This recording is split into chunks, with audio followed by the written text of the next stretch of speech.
Dans votre 13 heures, on va mettre l'accent sur la loi dépendance qui est discutée à partir d'aujourd'hui à l'Assemblée.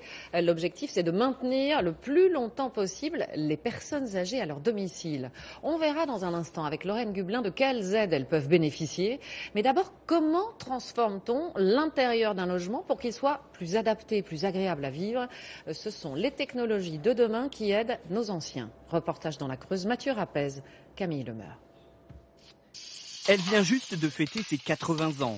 Jacqueline Paillon vit seule, mais en toute autonomie. Ici, c'est la maison qui obéit aux besoins de la propriétaire. Je me lève, je me lève automatiquement, ça s'allume.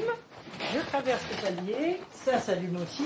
Vous allez dans les toilettes, qui s'allument également. Le secret, ces boîtiers électroniques. Ils suivent pas à pas cette infirmière à la retraite. Contrôle de la lumière, mais également du gaz. Quand Jacqueline Paillon est distraite, un autre détecteur veille sur elle. J'étais en train de faire la cuisine et puis bon, il y a eu certainement un mauvais fonctionnement du robinet ou quoi, je ne sais pas, c'est de ma faute sûrement. Et j'ai eu un coup de fil. L'appareil alerte directement le service de téléassistance. Le principal, c'est que tout aille bien. Ce système fonctionne 24 heures sur 24. Je suis tranquille, disons de ce côté-là, vous voyez, j'ai pas cette peur, cette crainte. Voilà. Le prix de cette tranquillité, 80 € par mois, dont la moitié est prise en charge par le Conseil général. Aujourd'hui, 1000 personnes bénéficient de ce pack dans la Creuse. Coût pour le département, 2,5 millions d'euros sur 5 ans, avec une philosophie, mieux vaut prévenir que guérir.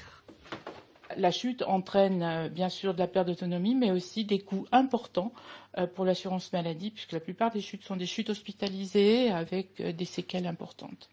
La Creuse, département le plus âgé de France, joue la carte de ce que l'on appelle désormais la silver economy, l'économie des cheveux argentés. Les élus ont décidé de faire du vieillissement un atout avec ce pôle domotique et santé. Un master international a même été créé à Guéret. On les appelle très pudiquement les personnes vieillissantes. Ici, une vingtaine d'étudiants venus de toute la France apprend à mettre la technologie au service des personnes âgées. C'est le monde de demain, donc c'est à nous aussi de créer les métiers qu'on aura besoin demain, quoi. À cause de ce vieillissement de population, effectivement, il y aura des débouchés, je pense, ensuite. Une trentaine d'emplois a déjà été créée dans la Creuse, mais en France, seulement 6% des logements sont adaptés à la vie quotidienne des personnes en perte d'autonomie. Agir sur la dépendance, c'est une priorité. Regardez plutôt ces chiffres. Aujourd'hui, dans la population, il y a 1,4 million de personnes âgées de plus de 85 ans. En 2060, elles seront 5,4 millions. Leur nombre va quasiment quadrupler. Bonjour Lorraine Gublin, c'est clair, c'est un secteur crucial pour les années à venir. Oui, d'autant que selon un sondage Élise, 90% des Français préfèrent adapter leur logement pour vieillir à la maison plutôt qu'emménager dans une maison de retraite. L'autonomie est donc un enjeu majeur pour les personnes âgées, mais aussi pour leurs enfants. Regardez ce chiffre, plus de 4 millions de personnes aident régulièrement un de leurs aînés aujourd'hui. Alors justement, Lorraine, comment rester à domicile? Mieux vaut être encadré par un professionnel. Oui, aujourd'hui, il est possible de faire appel à une aide à domicile en fonction de vos besoins.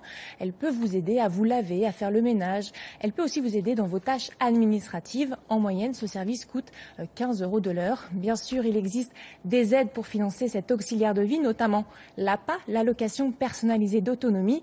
Vous pouvez en bénéficier à partir de 60 ans. Le montant est fixé en fonction de vos revenus et de votre niveau de dépendance. Ça peut aller de 29 à 1312 € par mois, mais vous versez quand même une participation financière.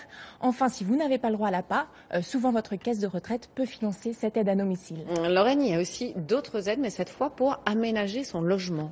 Oui, car rester à la maison nécessite souvent des travaux d'aménagement. Peut-être avez-vous besoin d'installer une baignoire adaptée ou de recourir à la domotique, comme on l'a vu tout à l'heure. Tout ceci coûte très cher. Là encore, une aide est possible. Vous pouvez la demander auprès de l'ANA, l'Agence nationale de l'habitat. Elle est calculée en fonction de vos revenus et du nombre de personnes qui composent votre foyer. En moyenne, elle s'élève à 8 000 €. Merci à vous, Lorraine, pour toutes ces précisions qui nous sont bien utiles. Cet été,